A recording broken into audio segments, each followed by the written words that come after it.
tak to musí nosiť nejaký opičák, však to je Prepač. Ja som nevedel, že tu máš už ďalšie väzby.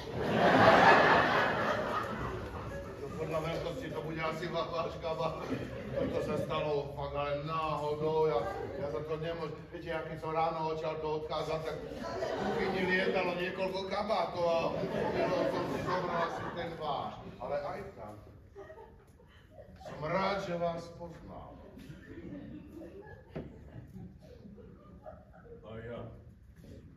Môj súčasný manžel, hoci už krátko, a môj budúci manžel, tak všetko pôjde hladko. Vidíte? Inteligentná žena aj z takej banálnej záležitosti, ako je zoznámenie, urobí hotovú udalosť.